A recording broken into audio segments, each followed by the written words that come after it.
Everybody, welcome to tonight's show. Tonight is talking about our 3rd anniversary. It's a big day for us, a really big shoot. Because it's our 3rd anniversary, we're going to reminisce a little bit. We're going to talk about some of the things that have gone on since we started the show, how we have changed a little bit since that all started. I watched our original show back just a couple days ago. Never look back. Oh man, never. Oh. No. Before I talk about that, yay! Look at Phil. He's got a little cake for us. Isn't that Yeah, a little birthday cake. Third birthday, I guess. It's like we just started. A party hat. Oh, look at that. My generator thing doesn't even work. I tried putting on a beard and I guess I got one. Well, either that or works really, really well. Yeah, it's so realistic. But I'm so gray now, you can't even tell. And that's one of the changes I've noticed. Oh, look at you, Gabriel. Just call me Dixie. Dixie's made her appearance already. There you go. That was good. So anyway, Gabe, how you doing this week, man? I'm not doing too bad. Thanks, asking. It's been a heck of a week, following a heck of a week.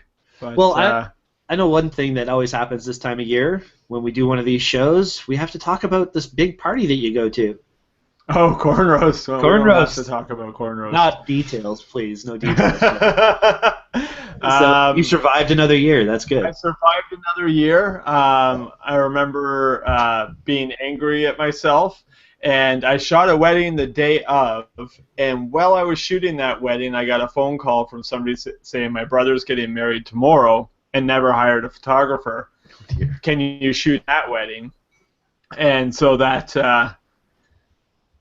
moderated my activities. Not as much as it should have, but it moderated my activities during corn roast. But it was a fantastic night. Yeah, it's corn roast.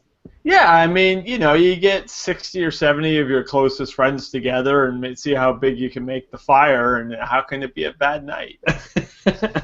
Well, usually you come out with some pretty cool photos after all that's said and done. Did you only use your cell phone this year? Did you actually bring... No. This year, no, 5D Mark III with the flash, and I put it on manual mode.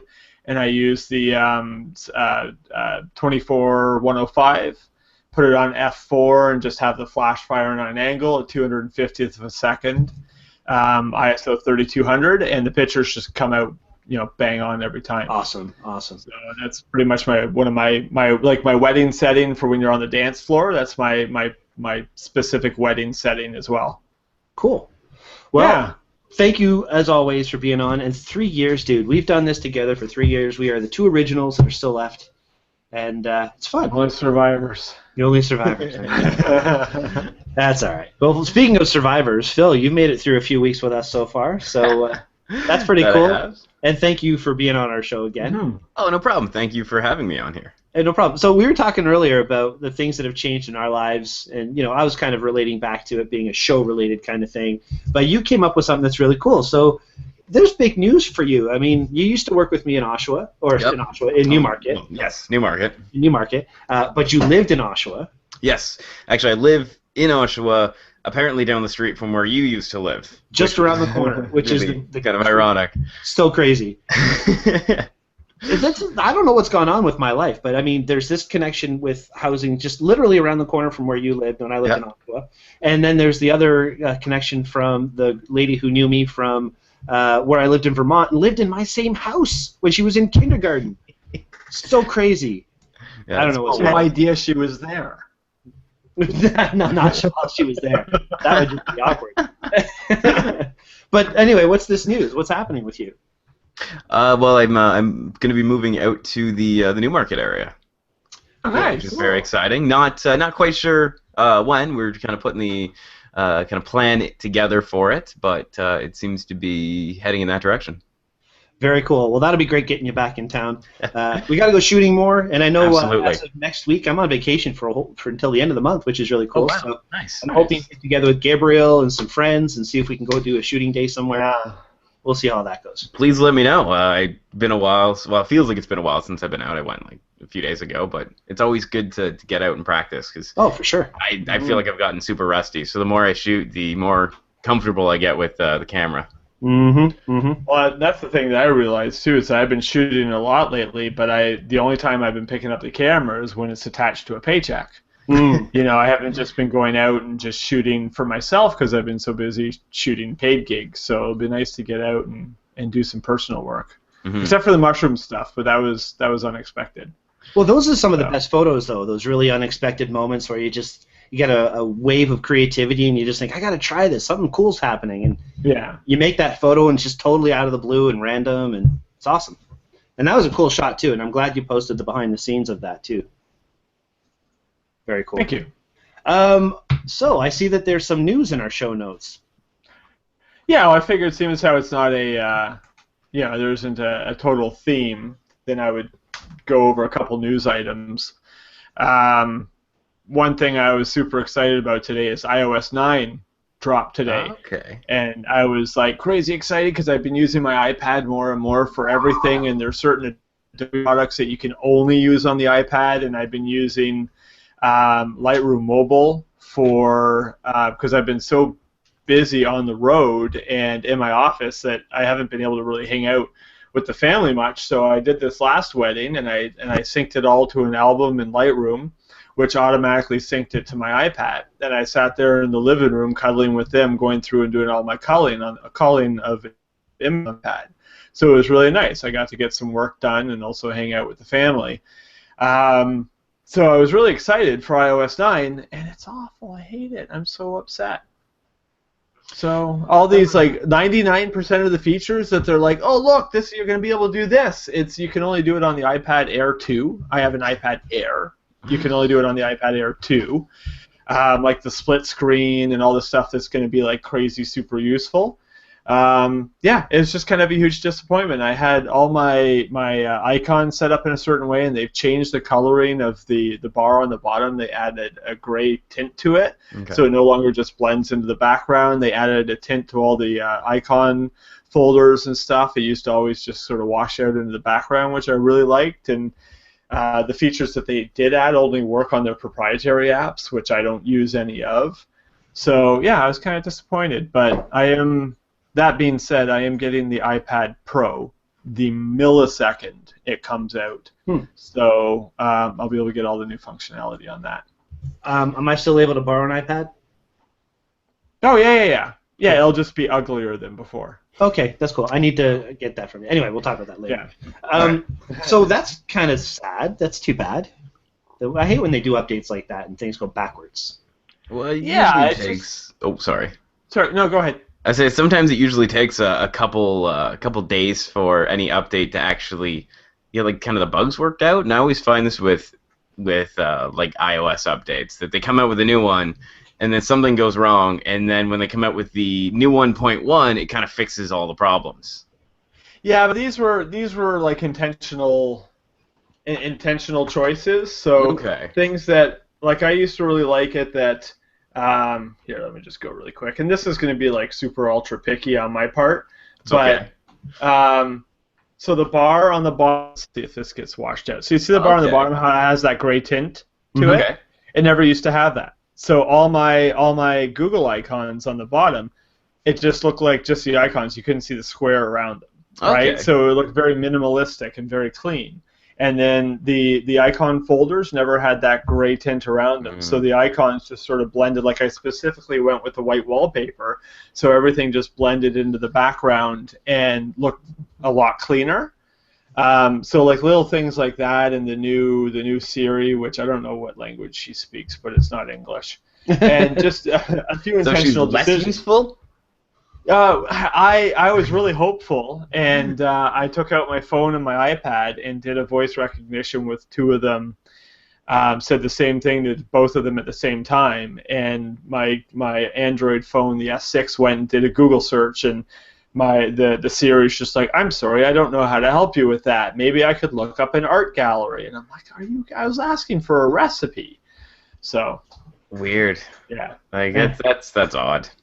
You can't win. Yeah. You can't win, dude. Can't win. That's all it is. So it's the world we live in. And I was really looking forward to the split screen functionality and stuff, and that's just only available in the iPad Air 2. So what is the split screen functionality? Like my iPad is the original, so I have like iOS 5.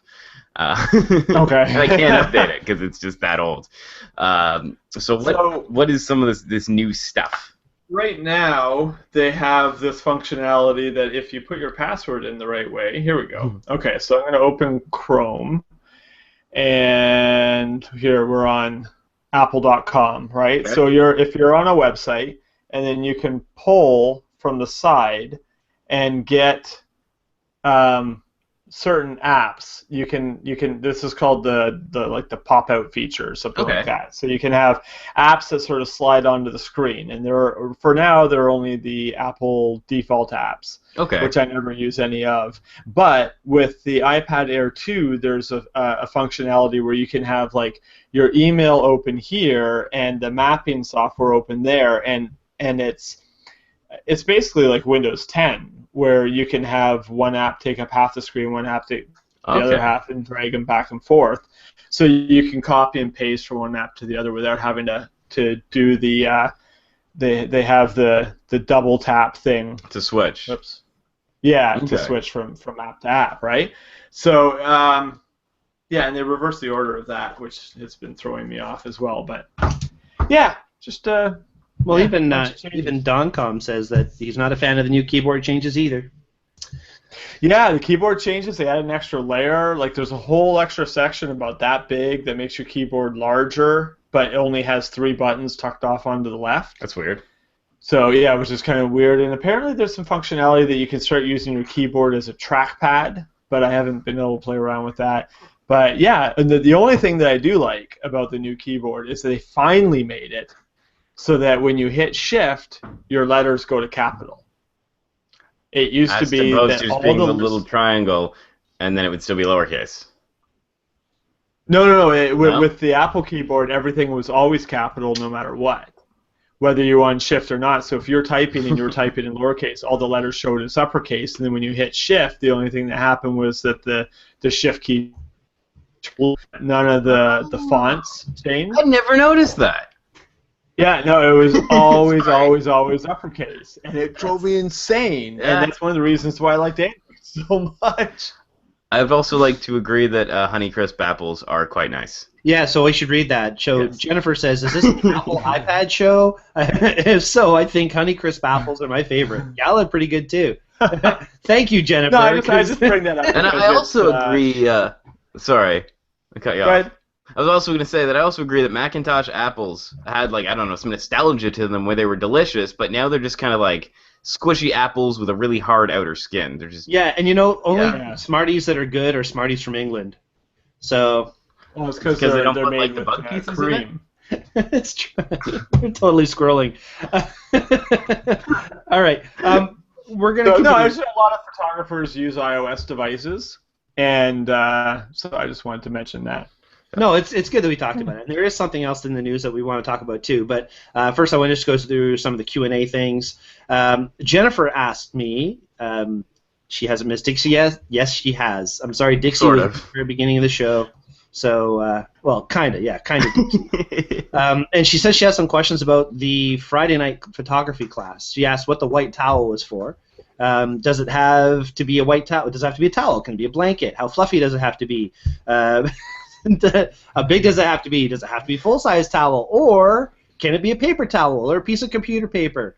Or okay, Jennifer, just so you know, the white towel has a purpose. And when I send out the email for the night photography classes, I always make sure I put in there, bring a white towel. The reason for that is because if you're taking pictures at nighttime and you've got a lot of stuff with you, if you take your white towel and you put it on the ground and put your stuff on top of it, you won't lose anything. The white will give you contrast, and you'll be able to come home with all of your stuff. So you don't have to, we're not going swimming in the splash pad. We're not doing anything crazy. You're not taking a shower. It's just a tool to keep your stuff nice and safe. And it's also cool to have your towel with you just in case it gets hot and sweaty or so on. And for that reason, I'm actually going to be talking with the company that made this towel that I have in my hand about getting some Daytripper Photo towels done. This is a microfiber towel. It's a new company that makes these towels. and they're just really the perfect size and the perfect material for what we do with our night photography. So, yeah, really cool stuff for towel. Definitely bring a towel. Is that Jennifer Newberry? That is Jennifer Newberry. So, Jennifer, you're actually shooting a friend of mine's wedding in a few months. And so that's going to be fun because while you're shooting it, you're going to have that annoying guest standing behind you going, what are we shooting? Can I follow you? Can I take pictures too? Oh, Gabriel's going to be Uncle Bob. Can't wait. And I'll make sure that while they're walking down the aisle and you're in the front, I'll be taking pictures of them with my iPad. Oh, and Jennifer also wants to see Winnie. She's hiding right now, but if she comes out, then I will pick her up. All right, cool. And she agrees with you as well that Macintosh apples just aren't what they used to be. Yeah, I don't know what happened to them. No, they're not. No. Oh, well. But I'd like to actually take a sidestep and talk about shooting pictures at a wedding. And, like, get shooting pictures at a wedding. We will, but we have to say hi to everybody who said hi to us. Let's do that first. So, Richard, good to be online. I'm glad you made it watching the show. Joe just made it on. Excellent. Glad you're watching. Joseph Leduc is going to be one of the instructors at the Photo Expo this coming weekend. Maureen, thank you so much for wishing us a happy anniversary. I'm pretty stoked. 3 years. I'm impressed. We were just talking, Gabriel and I, about, how old was Jaden when we started the show? 4? 4, yeah. Something like that. It's crazy. Maureen didn't know the show started at 8:30. Neither did I. That's kind of weird. We started at 9:30. Don't know. I think it's because we jumped in and we were having like, a conversation like immediately. Yeah, probably. Andrew says good evening, and Michelle, thank you so much for watching as well. Oh, poor Michelle. Okay, so I'm not going to get into like all the gory details, but well, maybe I will. This past Saturday night, Michelle helped me shoot wrestling, and I did the whole Joe McNally lighting thing, and it was a lot of fun. And only broke 2 flashes, and what? Nice. Yeah. No. Well, one of them was Mark Flinder's flash, unfortunately. So one of the people slammed down on the mat, and the flash bounced off. We had it taped down, but it bounced and fell on the ground. So I replaced his SP600 with the SP600 I just got. So I gave him that flash. And then when I was walking to put my gear away, I dropped my SP700, and now it has some error code. It still fires and works, but there's a weird error on it, so I'm going to have to check that out. So yeah, the demo at Henry's now has a weird error on it? No, they're all mine. Mine. But you can switch them and no one would notice. No, I would never do that. I know. Maul just said hello, Phil. You were just talking about her. Oh, there we go. I don't have it popped up yet. Oh, I'm a little behind on my my Q&A. I clicked the button. Oh, okay. Bye-bye. Well, hello there. Jennifer Wolf, hello. Thank you for watching. Jennifer's in my cohort in the Arcanum. Very cool. Oh, nice. She flies hot air balloons, which is really cool. Nice. So, yeah. I'm curious about that. Well, me too, but we'll talk about it in a minute. Okay, yes. But start making notes of all the things that we've got to get back to talking about. Enrico, thank you so much. He says he just popped in very quickly. Wish us a happy anniversary.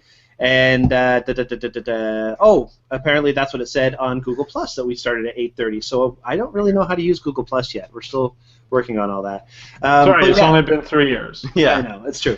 But on Saturday night, we did this whole shoot. I blew through 2 flashes and blah, blah, blah. The photos, some of them turned out pretty cool. I might even share one tonight during the show if anybody cares to watch or look at them. But on the ride home, we smoked a raccoon. Oh. No. Oh, my God. We were on the 400, and we're going south, and there's a car pulling a trailer in front of us, and we're on the far right lane and the slow lane, and all of a sudden a raccoon comes from the middle. Oh, dear. Like after the truck with the car with the trailer, and it's just like, wah! Done. See ya. That's what you call a suicide. It totally suicide. I felt horrible for Michelle because she was driving her car. And when we got back to the house, I got out and I pulled out my flashlight and I looked at the front, and there's a big hole in the fiberglass in the front of her car. I couldn't believe it. Oh, my God. Sorry, Michelle. Sorry. I feel horrible. You were going to say there's like a raccoon still stuck to the No. Dude, why didn't you stop? I know. Let me go. Stan's watching too. Stan's also doing his sessions at the expo, doing a boudoir and a maternity session. Very cool stuff. Nice. All right, Phil. Let's talk about the things you wanted to talk about.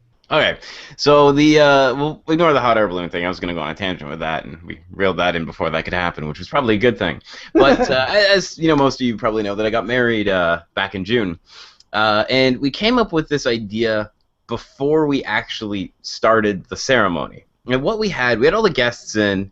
We had like myself at the front, Lindsay at the front, all of our like wedding party people, and we gave everyone in the audience about 3 or 4 minutes to come up, stand wherever they wanted, and take pictures. And so everyone came up, people had their iPads out, their phones, they were being, obnoxious. But when they all sat down, everyone, I guess, had the pictures they wanted and didn't interfere with the actual picture taking or the ceremony. So I don't know if it was maybe a one-time thing, but it could be something to try out in field and see if it works, because I was very, very surprised to see after that no one really taking pictures. There was one person in the far back with, I think, an iPhone trying to take pictures, but hey, if she wants pictures of the backs of everyone's head, that's perfectly okay. Good point. Well, there you go, Gabe. Something to think about. Yeah, you do something like that anyway, don't you? We so during the actual ceremony, we say, we have professional photographers. Please just enjoy the moment and leave the moment capturing to them. But then when we're doing the family pictures and stuff, if there's a lot of people tagging along behind us, yeah, I'll get everybody posed up and I'll say, okay, everybody, you have 20 seconds to take all the pictures that you want, and then they're mine, and you back off and you don't complain. And they're like, oh, okay, cool. So they go up, and they, everybody's all posed and everything. They take all their pictures, and I'm like, okay, you're done. It's my turn, and it seems to work out pretty well. Nice. So because I know a lot of photographers, it really bugs them that there's other people there taking pictures. I know my pictures are going to be better than Uncle Bob's, who takes it with the BlackBerry. But I also know that they are the guests of honor, not me. So, I have to treat them, even if they're encroaching on my professional space or whatever some photographers want to label it as. They're more of a guest than I am. So I have to be respectful of their wishes. Actually, Maureen says it's interesting because she always lets the MC let the folks know to let the pro in that they're paying. That she tries to get out of the way for the rest of the family and friends. So that makes sense. I mean, there's lots of different ways to go about that, but I think I'm glad you mentioned it, Phil, because maybe it's a nugget, right? Yeah, it's something to try. Cool. Because it's always annoying trying to, fight with Grandma and her taking pictures. The one wedding I shot, it was a city hall wedding, and one of the family members was actually walking behind the priest, shooting, trying to get like the rings going on and stuff, and I'm like, we couldn't find an angle where they weren't in it, and I delivered the pictures, and I'm like, I'm sorry, but Aunt Edna's in every picture, and they're like, yeah, we spoke to her and asked her to stay in her seat, but she just kept on coming up, and it's like, there's nothing you can do. And this is why I don't shoot weddings. All right, guys, let's get going with the show. I think, before we do that, you had one more point to make about the 500px photo challenge, Gabriel. Yeah, the 500px has a cool photo challenge this month, and their photo challenge is taking pictures of people taking pictures. So whether you set up a tripod and take an epic selfie of yourself taking pictures, or you go out with another photographer and take a cool picture of them taking a picture. I thought it was kind of a neat challenge because we're so often behind the lens, and this is a way for us to take a creative image of us in front of the lens. Yeah, it's a great challenge. It's absolutely something that people don't normally do. Is that why you were going to choose the theme that you were going to choose, the photo challenge? Yeah. Okay. Well, that'd be good. It is a good photo challenge. We're going I like that photo challenge as well. I think we should do it for the next one. Well, the next one is already planned, but the next one though. The next one. Not the current one. Yeah. No, not the current one. We're on the same page. It's okay. We're totally not, but it's okay. Well, I mean, to touch on 500px for just a second, you guys may know this, but 500px actually is kind of sponsoring the expo a little bit. Oh, awesome. They gave us 20 awesome accounts to give out to people at the expo this year. So that's one of the other bonuses to coming to the Photo Expo this year, is that there are 1-year membership of the awesome account. These are what, about $80, $100 or something? Yeah, around there. So not cheap. Yeah, we're going to give those away at the expo along with a bunch of other stuff, which is really cool. Oh, and by the way, did you guys know that we're promoting the expo as individual sessions now? $40 per session is all it takes to get in. If you just want to come watch Gabriel's wedding photography class on Saturday or Sunday, $40. Gabriel and Navi's. Gabriel and Navi. Well, Navi's not here, so we don't need to talk about her anymore. Screw her. Navi, she's not important. Which reminds me, hang on one second. Okay, so that is a fun thing, and even better than that, on the 26th of September, I'm running the 500px photo walk in Newmarket. Nice. Nice. So it's a free photo walk for anybody who's interested. It's not this coming Saturday, but the following Saturday. Mm-hmm. Anybody, if you're interested in a cool photo walk, we're going to be going around Newmarket, checking out some of the historical areas, as we're doing on Saturday and Saturday and Sunday at the Photo Expo. We're doing photo walks as well. So lots of cool stuff. The 500px photo walk, and if you don't know what 500px is, check it out because their photo sharing site is beautiful. It is inspiration. And it's from Toronto. Yeah. Which is like awesome. That's really good. Yeah. Can I just oh, sorry, go ahead. No, I was just going to say, as Jennifer says, Navi's not here, so it's all Gabriel's session. There you go. Joe LeDuc says he's done many weddings, and what he likes to do during the cake cutting movement, he invites everyone to photograph the bridal couple, then he actually photographs the horde. He actually takes pictures of the people taking the pictures, and then he puts that into part of the book. Ah, yes. Yeah, and then he takes his own pictures afterward. That's a great idea. Joe is just full of amazing experience and great ideas. Jennifer Newberry, she says she doesn't mind when guests take pictures as long as she gets the ones that she wants. She's never had a huge issue with it. Though I hear that this wedding I'm shooting in February, there's going to be the super annoying guest with all his camera gear. I don't know who that would be. Bob. Yeah, it's one of those things where, like, when you hear one of your friends is getting married and you're like, I'm not the photographer because I am drinking at your wedding.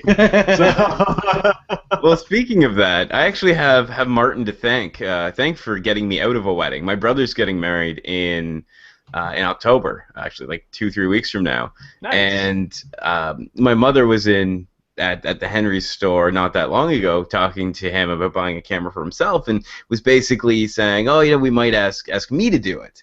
And Martin, very tactfully, as tactful as Martin can be, managed to talk her out of that being a good idea. So thankfully, I don't actually have to do anything. Nice. Okay, that's...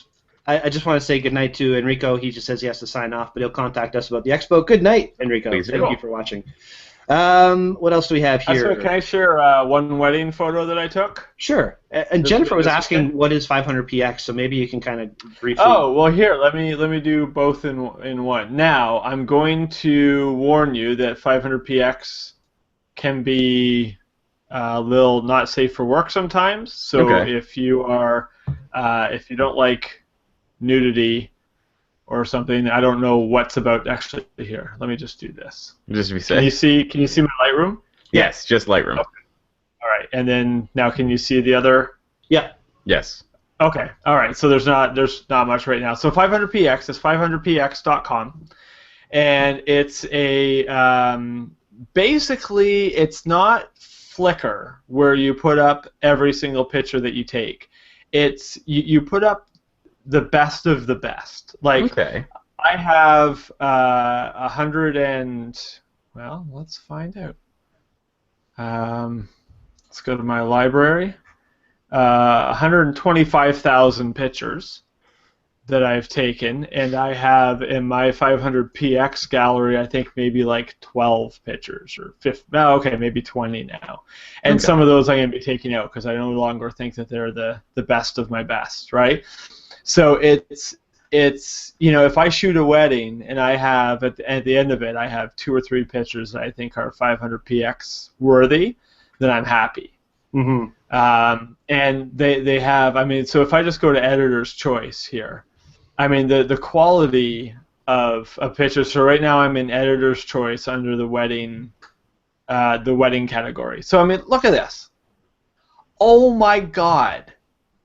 Like these pictures are, And then you can go down to the details and find out that it was taken, probably with the 5D Mark III, and actually that's a Phantom Vision. Yeah. Okay, but it's like I look at them and it's like, oh, that's taken with the same lens and the same camera that I have, so I'm gonna go return all my gear because these are, oh my god, so much better than anything I've ever shot.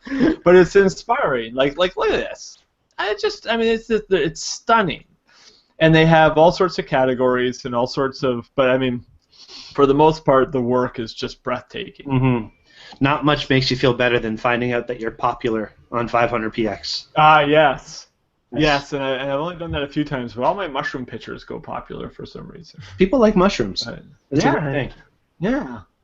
But if you're ever looking for any type of inspiration, I'll go to categories, and if you have a shoot coming up and there's going to be a boat in it, just type boat into there. And, so some of them, all right, that's not the best picture in the world, right? But, I mean, that's gorgeous. That's gorgeous.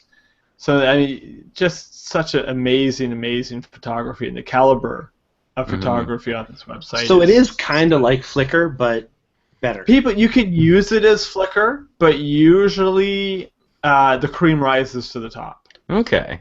You don't usually see, like if I go into, I'm not going to go into my follow tab, but if you go into Discover and go all categories, right, the cream really does rise to the top. So while there may be 5 million pictures uploaded that day, the best 5,000 are the ones that are showing on the homepage. Nice. Mm-hmm. Yeah, Stanislav says he actually knows the guys from 500px. And that is the cool thing. It's not just people that like to make money who run this site. It's photographers that run the site. Yes. So it's all about making the photos look as good as they possibly can look. Joseph Leduc, check out his 500px account. He's got some great stuff up there. Lots of cool things. I love my 500px. I really think it looks amazing. But yeah, check it out, guys. Check it out. And if you want to get your full awesome account, come to the expo, and hopefully you'll be able to get one of those passes. There you go. Very cool. Yeah, it's a great site. I recommend it. Andrew, I'm sorry you're not going to be able to come to the expo this week. It's too bad. Bad timing. Because you even helped with a lot of the marketing or early stages in the trying to get sponsorship. So really, really too bad you can't make it. Jen says she's only shot a wedding for one friend. The rest she likes to attend as a guest. I would totally agree with that. Yeah. Let's see here. Maureen, she has lots of mushrooms. She's trying to get us to come up to her place. That's what we should do. Yeah. That'd be cool. And there are daily cool. bear sightings too, so we can go and maybe see a bear. That'd be kind of cool. Mm-hmm. Nice. Yeah, we should go up to Maureen's place. And can I send a link for the individual settings so she can share on Facebook for the individual account or expo tickets? Well, there is no link because you just show up and buy a ticket. So if anybody, I did actually share one of the posts on my Facebook wall. If you go there, you can share that. That talks about the $40 sessions. Please, that would be awesome, Maureen. Thank you. You don't need to register first for them. You just show up and buy your ticket at the registration table. Christine went to a wedding last weekend and I guess actually stood beside the photographer and positioned her camera in front of the photographer's lens to take some pictures. Oh my God. Gabriel, how many swift kicks in the butt would you give? You can't see my face right now, and that's probably a good thing. Let's just say there's the dents of some guests on my 7200. Yes, that's No. a great use for it. I try. You know what? My whole thing is I try to be respectful because I remember that they are the couple's guests, but I also demand that they be respectful and let me do my job. Mm-hmm. Right? Because I'm getting paid. They are the guests. They are the honored guests. But they're also paying me thousands of dollars to be there. Right. Right? And it's not, it's like if you spend $3,000 on a suit, you don't come out and say, "Oh, the pocket's ripped. Oh well, I guess that's just what it is." Mm-hmm. No, you demand perfection, right? Exactly. So, if they're about to do a cake smash, at the last wedding I did, they didn't do a cutting of the cake, they did a cake smash. And if they're about to do the cake smash, and somebody's not letting me in, I'll be respectful, but like, "Oh, I'm sorry, they're counting on me to get this shot. May I please stand in front of you?" Yeah, that's something I learned shooting the Vaughan Film Festival is you got to get in front of other people if you are the person that is hired to be there. Yeah. Mm-hmm. For sure. As long as you're respectful, you know, the whole thing is, the whole thing is it's tone. You just really got to watch your tone, you know, and you can say, excuse me, I'm paid to take these pictures, and come off sounding like an a-hole or come off sounding like a sympathetic person. It's just all in your tone. Good point. So, Jen says she's looking through 500px and it's starting to make her think how awful she is. Because the photos all look so good. It's true, 500px, everything looks amazing on there. Gabe, are you showing something else here? Yeah, can you see my Lightroom? Yes, sir. Now, okay, so I just want to jump back a sec if I can. Yeah, As you go through, you might see pictures, and I see pictures all the time that I'm like, wow, that makes my attempt at that look terrible. But you got to look at it more as inspiration than as something that detracts from your work. The people that are posting pictures that you think are amazing started off at the same level that you started off at. So it's just either being in the right place at the right time, having the right area to shoot. Sure, some of it might be a bit of talent, but at the end of the day, it's just they probably have done this maybe a little bit more. They have a different idea for something, so you should use it as a learning experience as opposed to something that takes away from how you feel about your own shooting. And that's kind of what Gabriel's suggesting, you know. It's like he goes on there for inspiration, and it just takes all that as inspiration, which I think is a huge thing. I'm just trying to find my phone. Don't know where it is. MIA. Weird. I think Dixie stole it. Anyway, sorry, go ahead, Gabriel. So with this wedding here, just really quickly, the bride and groom, mostly the groom, but the bride as well, were huge baseball fanatics. And so one of the areas that we went to take the pictures was on a baseball diamond. So we were getting all these different ideas and stuff, and some of the bridesmaids came up with some amazing ideas. And then we came up with this idea of getting spreading everybody out on the base. I don't know anything about sports. Like, I'm like, okay, we had this one scene where they're all the groomsmen were behind the fence, and I'm like, okay, everybody, let's say your favorite Blue Jay, I don't know, Doug Gilmour just stepped up to the plate, and they're all laughing at me, and I'm taking the pictures of them laughing. But so I'm looking at it, and they really like the idea. I proposed the idea. Let's get everybody spread out, and in your couples and stuff like that. And I'm like, there's no way I'm going to be able to get this picture. I've got a 7200, a 24-105, and a 1020. Well, around every baseball diamond is a 25 to 30 foot fence that goes down the foul line and right behind home plate and then along the foul line. So I climbed up, and this is me sitting on top of the 30-foot fence with my wife standing below me, not to drop my fall, not to pad my fall, but to catch any camera gear I might drop. As it should be. And so I was up there for quite a while, and we got this shot, which I absolutely love. And then when we were done that, these are unedited, so just kind of forgive the look. But then oh no, they're unedited and out of order for some reason. But then there we go. We were able to get some other really high up ones like that. We brought them together for that, so that again, that's with the 24-105 from really high up, and then get some more where they were nice and close on home plate stuff. So and then she made this nice 4-minute speech just thanking us for, she said, going literally above and beyond during the photo shoot and stuff. So they were happy with that. But yeah, just use your surroundings. If you get an idea for a particular shoot, there's always a way to do it. It may be terrifying, but there's always a way to do it. Well, when you don't have access to a crane, what else are you going to do? Climb a fence, right? So we have a special guest who has popped in here today. What's that face, Don? Oh, hey! How's it going? Don Komarechka is in the house. Good, good. How about you guys? Doing great. Don has been a guest on several of our shows over the past few years, and it's always good to have you on, Don.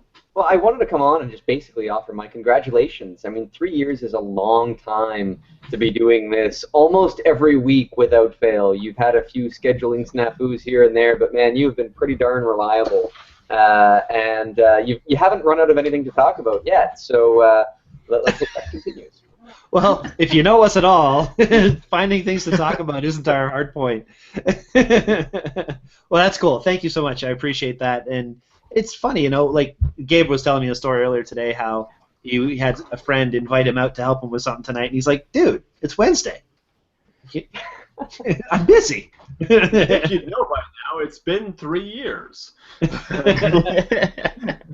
Maureen, by the way, Maureen says your photos look great, Gabriel. Oh, thank you. And Stanislav says photography is one of the extreme sports. So you're proving that. That it Definitely can be. And I will have a number of anecdotes to share with people at the expo. I think, Brian, you've got a small slot for me at the beginning of that, and I've got that loaded up with some of that fun stuff. You got it. Yeah, Don's going to be giving a brief presentation after I give my welcome speech to everybody at just after 9 o'clock in the morning on Saturday. And, yeah, that should be fun. That should be really fun. It's before all the sessions start. So, yeah, everybody make sure you're there at 9 o'clock on Saturday because there's going to be a lot of discussion and introductions and all kinds of shenanigans going on at the expo right away at the very beginning of the day. All right, so let's go back to our notes. We haven't really done much with our notes yet today. That's okay. That's okay. But what's not okay is I haven't yet thanked our sponsors because it's important I do this. Yes. These guys are just amazing. LensPen, for example, they just sent us a case of 20 lens pens that we're going to be giving away at the expo.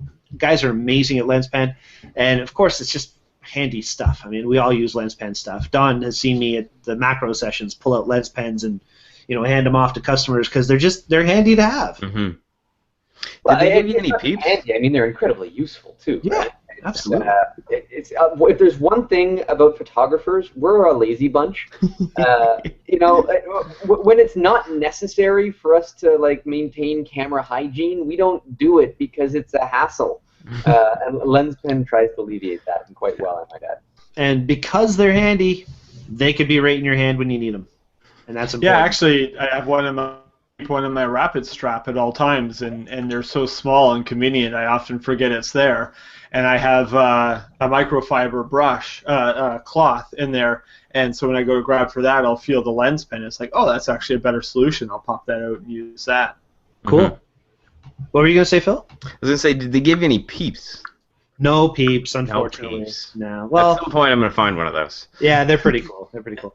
Richard, I wish you could be there for a day as well. Richard is actually a gentleman who donated a full all-access multipass to one of the members of our community last week on the show. And even better than that, this week we have 3 multipasses to give away on the show. So this is another one of the Daytripper community members picked up 3 multipasses from me a while back, and as it turns out, he's not able to make it to the expo. So rather than make those tickets go to the waste, he emailed me this morning. He said, Brian, I want you to give these tickets away to somebody who can use it, somebody who wants to come to the expo and maybe financially hasn't been able to. So we're going to use that on the show tonight, and we're going to issue a few questions, and you guys are going to have to answer these questions to win the all-access multipass. So that's going to come up in just a few minutes. Somebody else I want to thank before we go any further, Jay Miller Real Estate. Guys, Jay, again, I said it last week, I've said it for a few weeks in a row now, when he didn't have to, when he's already committed all of his financial sponsorships for the year, he still came to me specifically and asked me to help out for the expo. So Jay, amazing guy. Thank you so much. Henry's Rentals is giving us all kinds of stuff for the expo as well. They're giving us backdrop kits. They're giving us projectors. They're giving us what else? Backdrop kits, projectors, and microphones for us to use during the expo. So Henry's Rentals, thank you so much. And of course, Boston Pizza stepped up at the last minute, and they're giving us excellent stuff from Boston Pizza too. So thank you guys so much. Really appreciate it. And it looks like we might even have an additional fun guest coming on the show tonight. The house is rocking now, I'll tell you, buddy. It is. And you know what? It's like some of the most amazing people on earth that are coming in. And if you think about it, I see, this is what makes me happy. This is what makes me happy. Don, I swoon to you regularly. So, just close your ears for a few seconds. Ron is here. Ron Clifford. Good day, sir. Hello. Good day. Hello. Yeah, there. In a student cohort hangout, and they always seem to go a little longer than you planned, so I finally got over here. I wanted to say hi. Thank you so much. Don knows exactly what you're talking about. You and Don are both Arcanum masters, and I'm just a measly little Arcanum apprentice, and it's awesome. And this is what I was just saying. It's so cool that me, just a normal guy who likes to sell cameras and talk photography and so on. I get to hang out on a regular basis, or at least chat to and be able to call on some of the most incredible photo instructors pretty much known on Earth. Mm-hmm. Like, it's going to sound silly, but I mean, you are each some of the most followed people on Google Plus, and people recognize you as amazing we've got a educators. great little pocket right here, and in this little pocket of Ontario, I mean, we've got a huge amount of talent here. Oh, it's so true. And include yourself in that, Gabriel, too, because, I mean, I've known a lot of people who can get the point across, but you make it fun all the time, too. So, and you get the point across, and you make a good point. So you should be right up in there, too. I'm very happy, and this is our 3rd anniversary, and I'm so stoked that you guys were able to pop in here and be a part of it. Yeah, 3 years, eh? Congratulations. That's amazing. Thanks. Amazing. Yeah. We're either doing really great or we're not that quick. It's funny, I was watching the first episode recently, the very, very first episode. Like Gabriel says, never look back. It's so Yeah, I mean, you're just probably cringing, aren't you? Oh, God, so I wrote it in the notes here. It starts off pretty much exactly the same way our shows do today, only now we squirrel a lot more. We started talking about gear. So remember, we used to actually have like a whole gear part of the show. Yeah. And so it was about 4 minutes in, we started talking about gear, and I could not listen. I just got so frustrated with it. I fast forwarded. It wasn't until about an hour and 30 minutes into the show that I finally was able to listen to it again. And the show went on for another half an hour. I mean, yeah, that's back when our shows were like 6 hours long. Jeez. When is the show? Well, it's Wednesday night, Thursday morning. It's all night. I think I remember being on one of those as well. It was Yeah, quite a marathon. you've been on a marathon show. It's true. But you know what's funny? We've tried a lot of different ideas on the show. We've tried a lot of different themes and topics and different things. And there's been some that really kind of resonated with people, and then there have been some others that were more comical or just avoid altogether. Like one of my favorite shows, which was one of the most viewed shows, was our naked photography episode. I always talk about it because I just think it's so funny. Sorry, go ahead. Yeah, I was just going to say it has the most amount of views for like 12 seconds. People realize it's actually a show about photography, yeah. Yeah. We're just 4 dudes. It was me, Ross, Darren, and Gabriel. And it's just the 4 guys that you just may not want to see nude. To be fair, All right, guys, Brian, let's get ready Brian, for to the be show. fair, none of the cameras were pointing below the waist, right? No, that's fair. No. That's true. That's true. You don't really know what was happening. But the concept of the naked photography show was to make 20 photos in a 10-foot by 10-foot area with 1 camera, 1 lens, no editing, shot in JPEG, just very basic, fundamental photography, as if you're shooting film, right? And then make 20 photos that you actually are proud of. So it was one of the most inspirational, educational shows that I've done because we gave ourselves challenges to do for this. We had to be the ones making these photos in this 10-foot by 10-foot area, and of course, where would I go? I went to the bathroom, and that's where I shot everything. Is just in the bathroom. And I was taking pictures of the toothbrush and knobs on the doors and like all kinds of just stuff, and it was just fun. I still have those photos. Some of my favorite photos were taken doing that. Well, maybe not my favorite, but it's some decent ones. When you stress yourself in that way, when you confine yourself to certain limitations, you find creativity. That's where creativity will evolve from. And of course, everybody's going to work differently, but then everybody's going to choose to limit themselves in different ways. So I think that kind of works, and it pushes you. It helps you grow. Absolutely. It certainly did me. But what bothers me is that this is the most clicked on show and the least viewed show. Right. That's pretty pretty interesting statistics. I mean, you have some bragging rights for numbers at both extremes. It's true. It's absolutely true. Yeah. And it was funny because it was almost like a test that we did. We thought, what if we keyword this to make it popular? What can we do to make a show popular?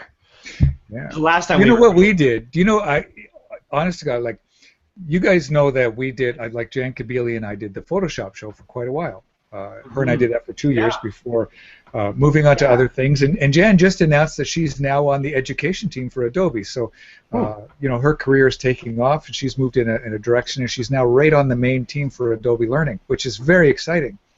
But interestingly, one of our most viewed shows is the show with Don Komarechka. The truth is that there's two people that are most viewed, and one of them is Don Komarechka, and I think people are just really love hearing from you, Don, and your understanding and enthusiasm for the technology of photography and your love of the art. It's an interesting fusion when you get to hear the technology in combination with that level of creative passion. So that's absolutely true. One of the two most watched shows in 2 years was your episode on the Photoshop show.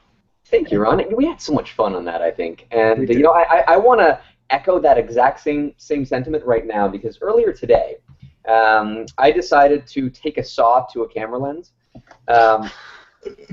Wait a sec. I got to do this. You took a saw to a camera lens. This has to happen. Okay, but it's not as extreme as it might first seem. I recently bought the Rokinon 8mm fisheye lens. Now this thing previously had a lens hood permanently fixed to it that, when being used on a full-frame camera, created the lens hood image around the edge of the frame, which I really didn't like, and there was no way to get it off.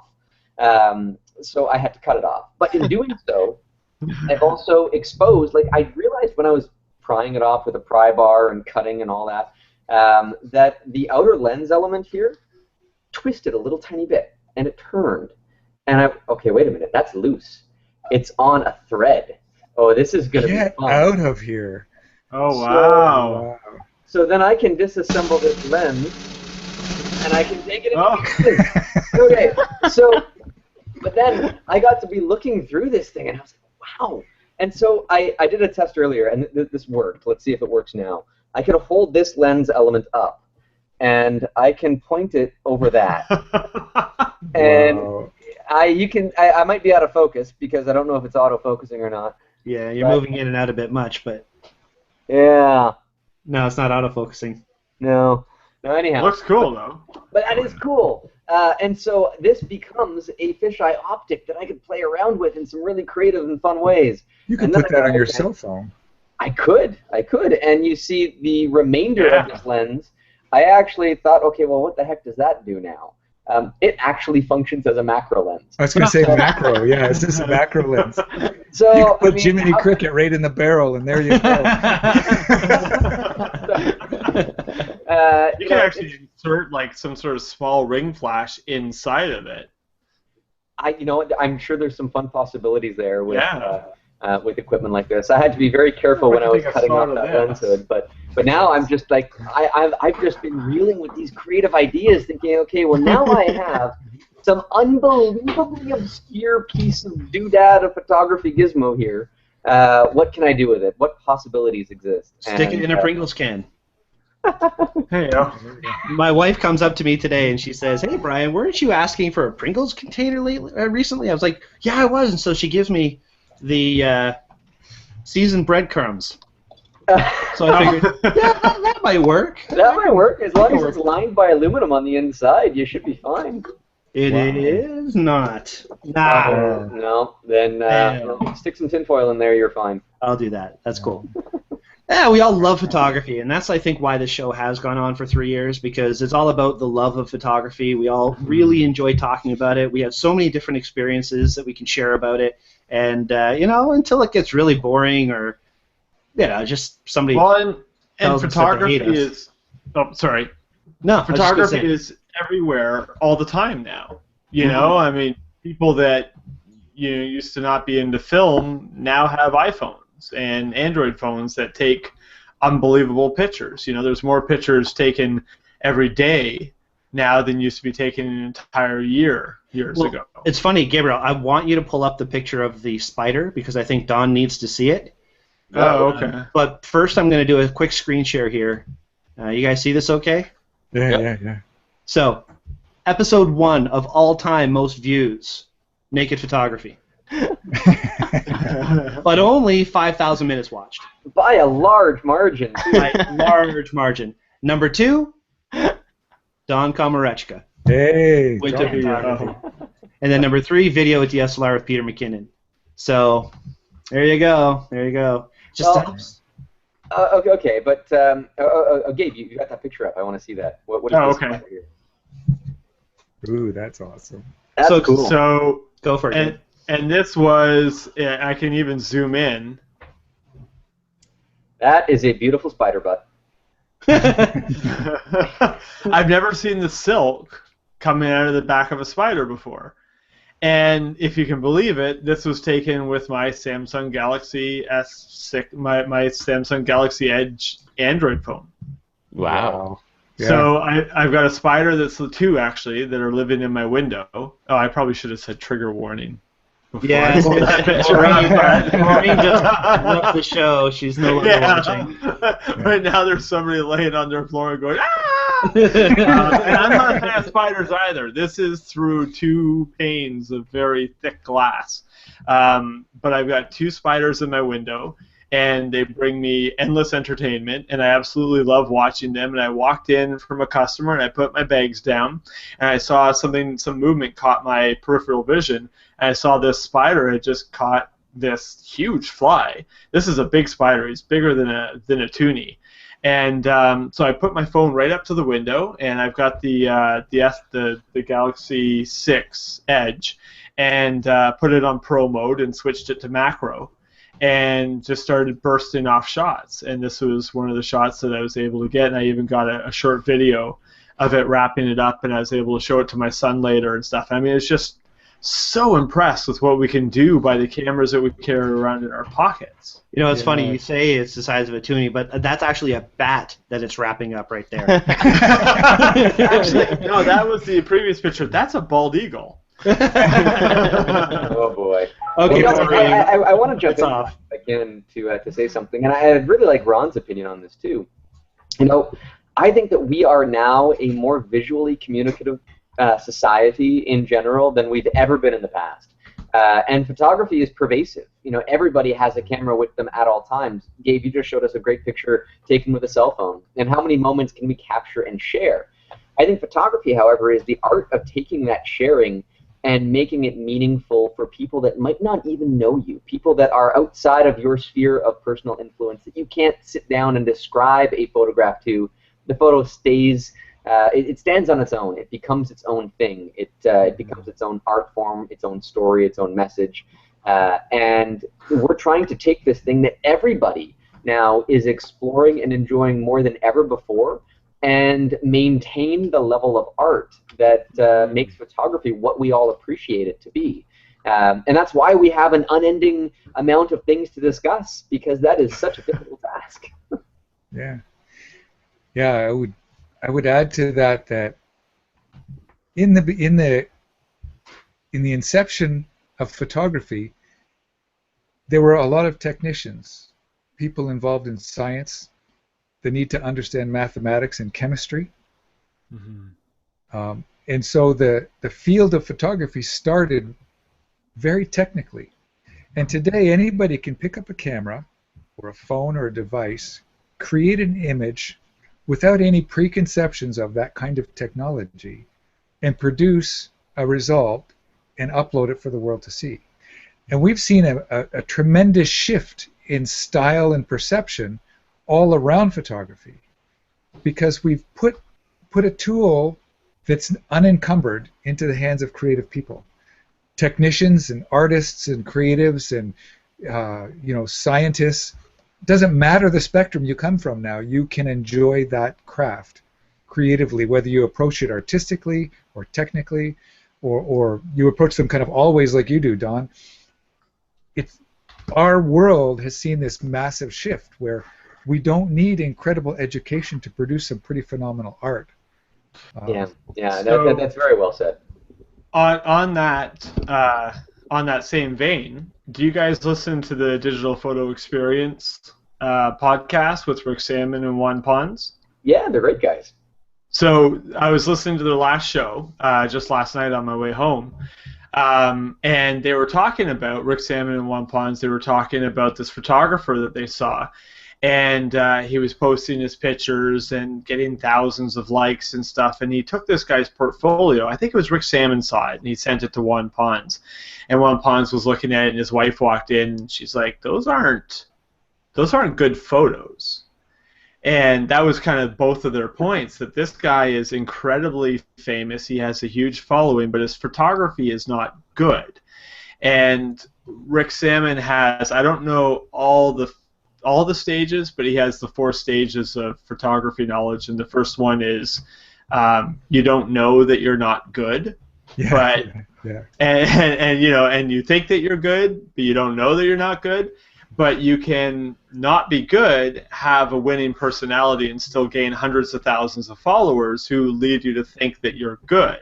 Now, do you think that's you know, the cranky old people going, oh, these kids these days with their Instagram and their Snapchat, or do you think, you know, like it's a paradigm shift, but there is also still, you know, a lifelong skill. 2 words. You know, Brian, what were the 2 words? 2 words. Kim Kardashian.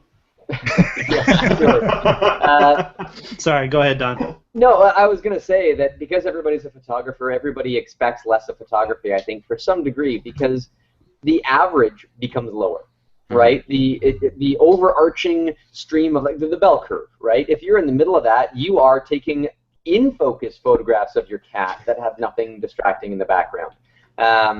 Anything better than that is a good photograph in the eyes of the average person. Although I think that everybody can appreciate very, very good photography, but they have a tolerance more now than ever for mediocre photography. But I also want to say that anybody in any field, in any industry, that is a good marketer becomes successful in what they do. And that involves being you know, an excellent public speaker, a great personality, knowing advertising and marketing and the psychology therein, and all of those things. That's important to being successful as an entrepreneur, and most photographers that are in it professionally are entrepreneurs. So there's a whole vast web of skills that photographers need these days to succeed. And yeah, you know, if you're missing some of them, i.e. the actual photography bits, then you can still make a name for yourself. And it's kind of silly that that's true, but that's the fun of it, I guess. Well, there's making a name for yourself, and then there's exceeding expectations and being recognized by your peers as somebody who is at a different level. You know, like if you call Facebook the gauge that we should follow, then sure. I mean, a picture of your cat is exactly what's going to win all the awards. It's what happens. On the other hand, if you go to a place like 500px, you don't find pictures of a cat, just a picture of a cat. You find a moment that was frozen and an amazing picture of a cat. Yeah. Exactly, right? So it's a different gauge. Yeah, you make an interesting point. I listen to a lot of photography podcasts because I do a lot of driving. But I was listening to another photography podcast, and the 2 hosts were talking about these pictures, and the one host, I don't think he even realized it. And he was saying, you know, this was a picture that I took, it got lots of likes. This was another picture that I took, and it got lots of likes. And their measurement for the success of the photo was the likes, not what the photo meant to them, or what, you know, they had to sacrifice to take it, or the journey that they went on to get the photo. But it was just likes, and it's like, well, if that's the new gauge, then, you know, then my mushroom pictures are the best pictures I've ever taken, because those are the ones that went popular in 500px. So, my thought on, I have a thought on all of that. I mean, the social connectivity of all of us, and the fact that we share our experience, as Don, you were first alluding to, in this new age of imagery. We share our experience through imagery, so we can, what was once considered excellent may have shifted, but there's always room for excellence. There's always that select group of people who push hard to produce excellent, and it's always recognized as that. Sure, we say awesome and good, and sure, people can be followed on social media, and sure, you can game the system and get likes, and you can do all kinds of things, but in the end, excellence wins. We respond to excellence. There's always more room at the top as well, Ron. I want to say that there are outstanding photographers out there at the top of their field, and they're recognized as such. But that's not a finite number of people that have to be there. If you have the ability to climb that ladder, no one's going to stop you. You don't have to kick somebody off the top of the hill to take their spot. You just find your own. Mm-hmm. That's something that you've proven quite well there, Don. So I have to put my boots away now? Like, Gabe, I did want to. You said you listened to a lot of podcasts, and I did want to just say something kind of. It's not necessarily an announcement, but I will be launching my own podcast in the very near future called Inside the Lens. And I'm looking forward to that on the TWIP network, right? On the TWIP network, yeah. And so there we go. There's at least part of cool. the logo. Is that what you were getting ready for today with the saw and the lens? Is going inside the lens? He takes his job very seriously. Do I ever? No, I've recorded the first episode, maybe episode and a half or so, and I've got a bunch of guests lined up for that. We're going to be talking to people that design cameras destined for interstellar space, people that are color scientists, people that use electron microscopes, military photographers, and visual psychologists, and everybody in between, because photography is a lot about perception. It's a lot about just understanding the world around you in a way that that goes beyond our own visual limitations. And so when you say you listen to a lot of that, and Brian and Ron, you say that some of my podcasts are fairly highly rated, I hope that I can continue that in my own stream of things as well. Yeah, I certainly hope so. I think you bring a lot to the table, especially when it comes to melting technology and creativity. You definitely are an inspiration. I have an idea every day, and I'm bogged down with so many just random things that I don't necessarily get a chance to do it, or that idea will take months, or and so I'm thinking, like, I've got this whole book of like really cool things to be working on. Today I just checked the mail, and I was so disappointed because I got a package and the company sent me the wrong thing. They sent me a 5-liter jug of bubble fluid, but it was supposed to be ultraviolet fluorescing bubble fluid. Well, of course. Duh.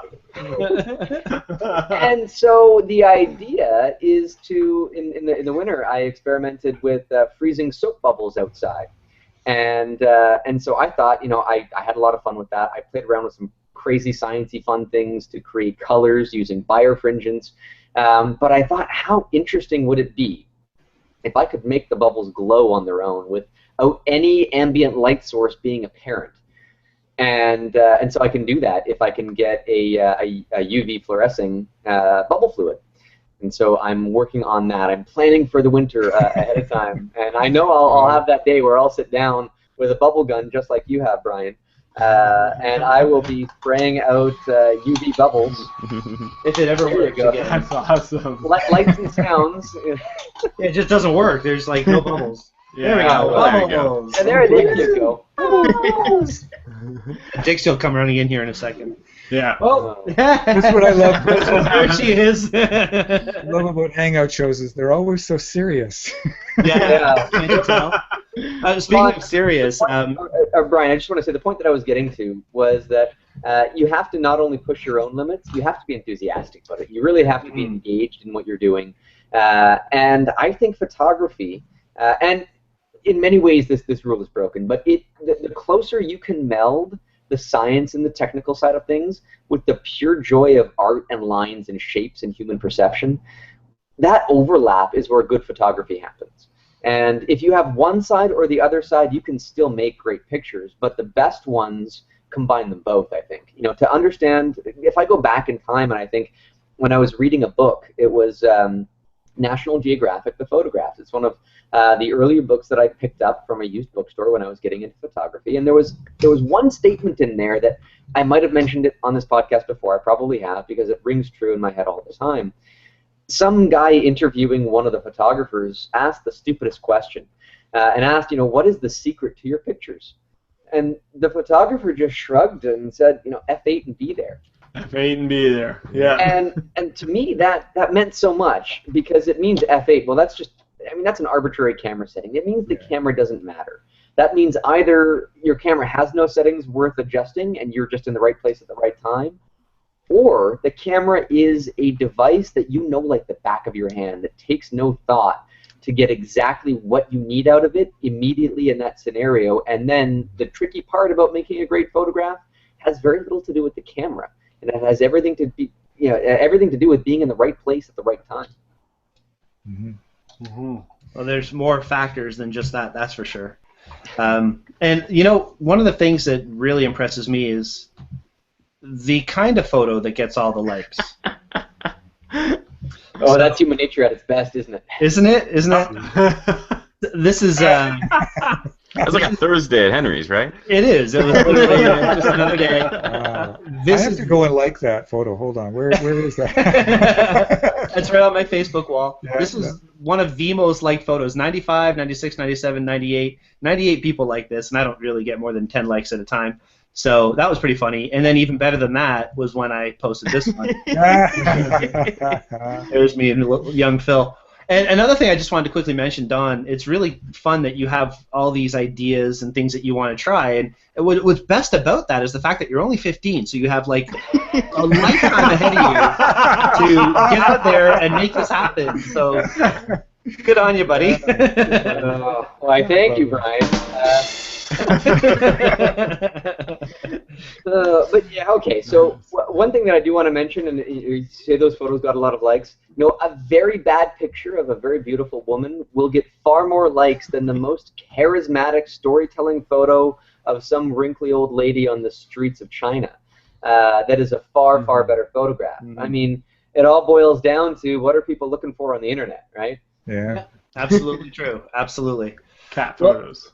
Oh, cat photos? What's wrong with cat? You got an issue with cats? Oh, there you go. There you go. Dixie's just leaning. Oh, don't bite me, Dixie. He's in focus. You got that going for you. All right, guys. Well, this has been a lot of fun. You guys brought a lot to the show today. I really appreciate both Ron and Don being on here, and of course Phil and Gabriel. We do have a few more things we just want to quickly go into, though. Like one of those things is this contest. We have to give away a few passes here, guys. We've got some Photo Expo tickets to give away. We got 3 of them that were donated by David Lees, who bought 3 tickets. So thank you, David, for offering these to the community. And I'm going to put it out there right now. The first person that can reply with the correct answer to this question is going to get one of these all-access multi-passes. And by the way, that gets you in Friday night, Saturday night. It gets you in all day Saturday, all day Sunday. Including all of Ron's classes, all of Don's classes, Gabriel's wedding photography and Lightroom classes, Ross Chevalier. I mean, there's just tons and tons of different classes that are going to be happening this weekend. So if anybody's interested, get ready. Here's the question. What was the one constant thing that was the same every single time I was on the show? The one thing that is very consistent. Oh, I know. Every single time. Hosts are not allowed to answer because you're already going to be at the expo. So if anybody's watching right now and you can think of that one thing that has been the same on every show that Daytripper Photo has ever done that I've been on, go ahead and post that in now, and you will win yourself an all-access multi-pass. At least these are easier questions than last week. Well, we had a little more time to prepare this time. We went a little step on that one. I know, right? I still don't know what Martin was talking about, that thing that he was asking about. Who was the inventor of Nikon or something like that? I think it was Canon, but then again, we're going back, 150, 160 years for when Martin was younger. Yeah, that's true. Martin, I think, was the person who invented it himself. Okay, so we've got one answer. Tammy says Dixie. Incorrect. Incorrect. Although she is very cute. When I first started doing the show, we had Angel. So Angel used to be on the show quite a bit back in the day. Unfortunately, no longer. With Angel's kitty litter box adventures. Yes, now it's Dixie's kitty litter box adventures, which are much worse. Much worse. I don't understand, and that's terrifying. Oh! 2 folks answered it, but both of them are going to be at the expo already. Gosh, this is not working. We're going to have to find another way to give out these tickets. But I didn't know that you broadcast from the Trans-Canada Highway, but yeah, it's interesting. Yeah, I try and be subtle. Yeah. Like Dixie's chewing on my computer power cord. She does that. Okay, so we did get the answer to it, but they can't answer. So what do we do in that case? Well, we move on to the next question, and that one becomes a raffle. A raffle. Okay, so we'll do something like that during the week. Next question. What term would we always say when we sway off track? Oh, Martin said what Blake said. But Martin, you're already coming to the expo already? So, yes, what is that term that we always say when we sway off track? It's a chipmunk, right? Chipmunk, yeah, that's what I thought. Let's see what happens here. In just a few seconds, we might get something. And the third question, and if we get the answers in different orders, that's all fine too. The third question is, what helps Gabriel make it through the show?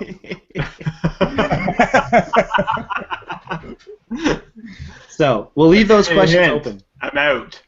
Yes. Copious amounts of milk. Yes. Yes. Milk. Yes. So, guys, post that either to the Hangout right now or to the community, the Daytripper Photo community on Google+. And whatever we see is the first post, you automatically win yourself an all-access multipass. We'll keep our eyes on that for the future. All right, guys, so that's just about it for us for the day. Oh, I should say one last thing. Oh, wait. If we're gonna be thanking people for us being able to make 3 years, we should probably thank Google. Yeah. Yeah. For this Hangout platform, because this Hangout platform is freaking awesome. And we've got 5 people on here now. 5 years ago, and we know Google is listening. They probably are. Exactly. They're robot overlords. They care. I want to welcome our Google overlords. If you say Google 5 times fast, then Google staff will pop into the Hangout. And all of our streams go HD, and we get Google 5 at our house. Yeah. I wish. No, but a setup like this would have cost us hundreds of dollars a month. Yeah. 5 years ago. And 10 years ago, it would have been like thousands of dollars a month. And 5 years before that, it would not have been possible at all. Impossible, in a broadcast studio. And 10 years before that, we've been doing the whole thing through Morse code. Those 6-hour shows really drag on, I'll tell you. Actually, it's funny. Blake just asked us what was the first show that he was on, and that would be episode number 10, I believe. Oh, wow. Pretty way early. back in the day. Yeah. Nice. Hey, Blake, how you doing? Blake is the man. Blake's awesome. And I believe Reska was Christine 12 at the time. I was like, why are you picking on me? I'll have to start shaving soon, I think, So, Christine, you know what? Christine Small, you have won yourself an all-access pass to the expo. Well done. She got swirl, she got whiskey. Well done. So, Christine, you're getting yourself an all-access pass. Let me just make a note of that so I don't forget. Christine, if you would do me the favor of emailing me your email to Brian, B-R-Y-A-N, at daytripperphoto.com, that would be fantastic. That way I can get all your information on the multipass. Thank you so much. And Martin, you're coming. I'm going to see you there. And Richard, no, coffee just would not power Gabriel. That just wouldn't happen. So good job. Well, very good, very good. Okay, so we're going to keep our eyes open for the... Tammy said, "Squirrel, Tammy, you're coming to the expo already, yo." All these people are amazing. They're all coming already. So yes, congratulations, woo, Christine. Woo. So yeah, one thing that I think is different about our show, and it may be good, it may be bad, is the fact that we are a little bit more casual than some other shows. I do like having content that is going to give a benefit. I want people to watch this show and leave it thinking, yeah, I got something cool out of that. Sometimes it happens, sometimes it doesn't, but we try our best to make that happen. One thing that I would like to ask either the community or whomever is watching, please, if you have any ideas of shows you'd like us to do, let us know that, because we're always looking for new ideas. As you said in the past, I think, Don, you mentioned it, you know, to have new content for that many shows, it's not easy sometimes to come up with a good theme, and you guys have watched, you know, sometimes we don't, but we try. And sometimes it just doesn't work. Welcome to episode 301. We're mailing it in. And, well, you know, it could get that way sometimes. So please let us know whatever concept or theme or discussion that you'd like to have on the show, and that would be great. Let's see, is there anything else? Oh yeah, we do have to remind folks that our current photo challenge is duo color. So it's not just monochrome, it's nothing like that. This was picked by Martin on our show last week. Duo color, so a photo with two colors, basically. That is the photo challenge. Like, if you think monochrome, a lot of people think black and white, but that could also be, you know, sepia or cyanotype, where you've got one color that's replacing the black. You gotta have two, right? That's right, exactly. So I've got a photo that I have planned in my mind, which is very easy to make, and hopefully will be interesting to look at. But guys, there's still lots of time. We have a whole week left until our next photo review. This is going to be next week. We're going to do the review of the photo challenge. Okay, so sorry. Martin just kind of posted here. He goes, he's looking forward to the expo, but it's hard to choose which sessions to attend. That's true. There's a lot of really good content, and with all the different people that are speaking and over 2 days with 4 different halls, you kind of have to pick and choose which one works best for you. But the way I've planned it, hopefully there's not a lot of overlap, and most of the lighting, portrait stuff is on Sunday, and most of the other equipment and everything like that is on Saturday. Oh, cool stuff, guys. Not a lot of people know about this yet. On Saturday, the rep for 3DR is going to be at the expo with the 3DR solo drone, so that'll be a lot of fun. And on Sunday, we have Brian Steves coming with Brian's brackets. There's going to be all kinds of different accessories for cameras and mounts and so on to look at. So there's lots of cool things that are going to be happening at the expo, not just the instructors, photo walks during the day on Saturday and Sunday, night photography in the evening. So yeah, there's lots of cool stuff, but hopefully you'll find stuff you like, Martin. There'll be a lot of cool stuff. All right. Anything else to add to the show tonight before we say goodnight, Gabriel? I think that's pretty much everything, yeah. Phil? I think so. We went talked about a lot. Had some special guests, which was really good. Yeah, absolutely. Ron, is there anything you'd like to say about either the expo or you have an upcoming session, the horse equine session that you have coming up? Yeah, I just there's 3 spots open for that horse equine session, October 3rd. It's actually, I'm really looking forward to it. It's a unique opportunity to do. It's a little more than photography. We're working with the horse discovery. So the morning session is about horse discovery. It's a horse rescue farm, and it's how horses connect us to ourselves. And so the morning session is about personal discovery. Then there's a catered lunch, and the afternoon is about equine photography. And so it's combining 2 things together to create some amazing images and community together. And we've just opened up there's 3 final spots available, maybe 2 by now, I'm not sure. But you could check that out at ronclifford.com. That's October 3rd. It's all day Saturday. Cool. And yeah, as far as the expo, I'm really looking forward to it. I know that there's a lot of fantastic content, and like you said, fun activities. I always tell people it's certainly about more than the camera, and this is about a great community coming together and learning. And you guys do it so well. So I'm really looking forward to that. That means a lot. Actually, it means a lot that you say that. I appreciate that, Ron. Thank you. And Don, you have a session coming up, but it's already sold out. Yeah, it is. So yeah, you're out of luck if you missed it. But well, actually, if you happen to find yourself in Grand Prairie, Alberta, on November 21st or November 22nd, there is an all-day macro workshop happening there, potentially with snowflakes in mind.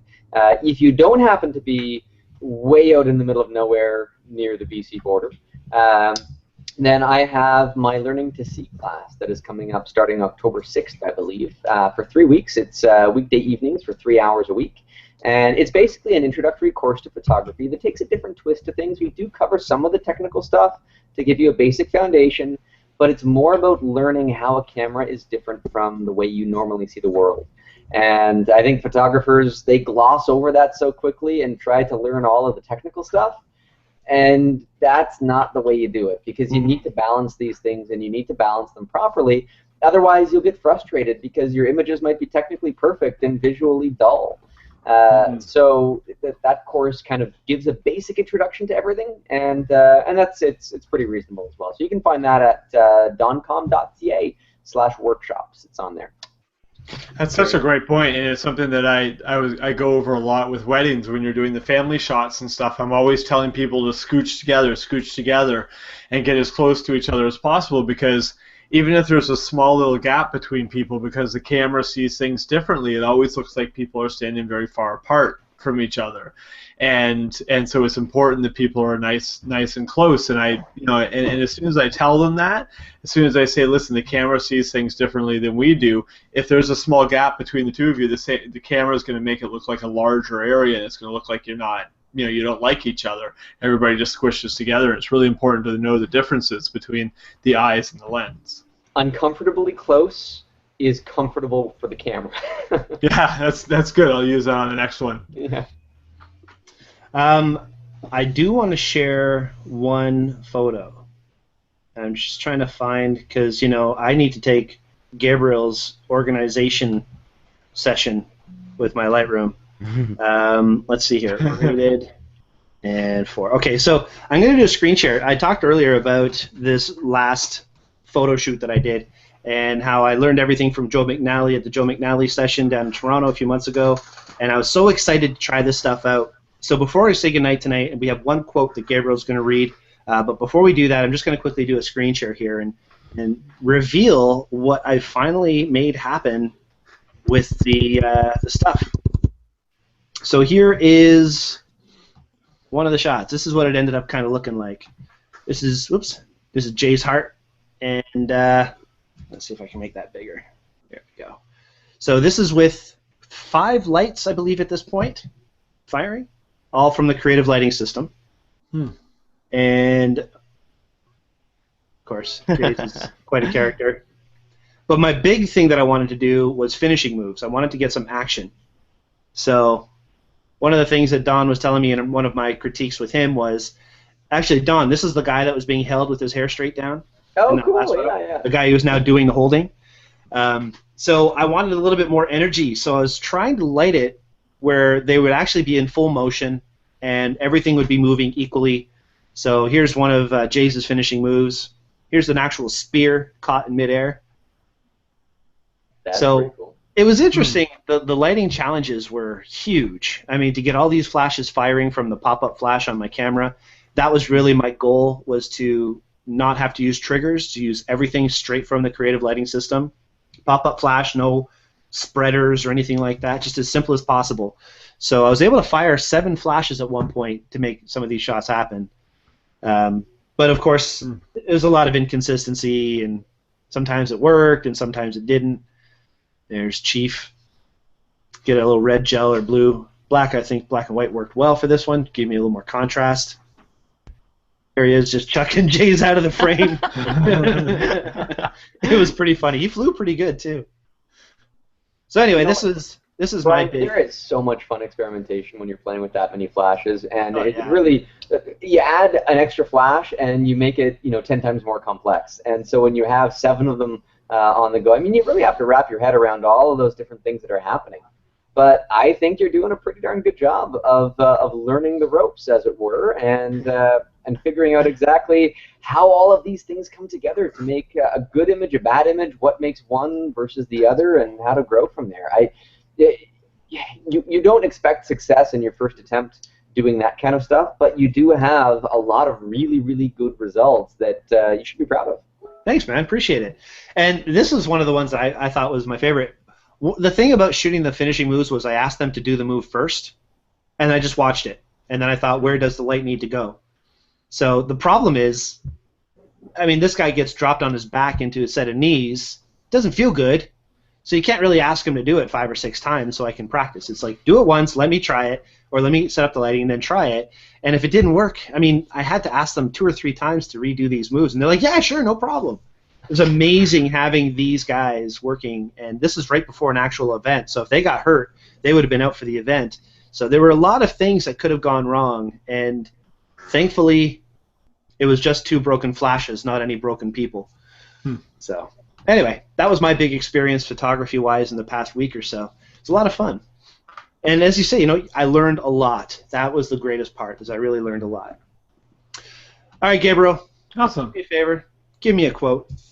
So our closing quote for our 3-year anniversary is, if you saw a man drowning and you could either save him or photograph the event, what kind of film would you use? You know, or the updated version, what lens would you select? There you go. It totally reminds me of when we went to the Muskoka Wildlife Center. Do you remember that? And Anthony and his father Rick were there, and we were told right off the bat that if we were in the cage with wolves, and if the wolf were to get complacent, lay down, not do something, you know, be bored, whatever, it was wintertime, so we either take a snowball, throw the snowball in the air, or take your hat off and throw that in the air. So we were like, yeah, okay, that sounds like a good idea. And then all of a sudden, I'm trying to see if I can find the photo while I'm telling the story. All of a sudden, one of the guys does it, and of course he's wearing one of those hats that has red and fur and all of that kind of stuff on it. And he throws it up in the air, and the wolf just turned and just reared his teeth, and like he's this far away from the guy. And meanwhile, Anthony's father is watching all of this go on, and he has his camera, and he told me the story afterward. He's like, you know, either I could have taken the photo, or no, either I could have saved my son or taken the photo. And he goes, but it was a really good photo. And it was a really good photo. And Anthony lived, and everybody was fine, but it was an interesting moment. All right, that's it for us tonight, guys. Thank you both and everybody. Gabriel, Phil, as always. Ron, Clifford, thank you so much, sir, for being on tonight. Thanks, guys, for popping in. Yeah, that was great. And Don, thank you as well. Really, we love that you guys think highly enough of the show that you would want to be seen on it again. So, all right. Thanks for having us. Oh, you're welcome. And Stan, thank you. Yes, happy 3rd anniversary. Keep going. Best wishes. We will keep going if you give us some topics to talk about. Let's just put it that way. All right, guys. That's it. I'm going to hang up, stop the broadcast. Take care, everybody. We'll see y'all next week. Take care. See ya.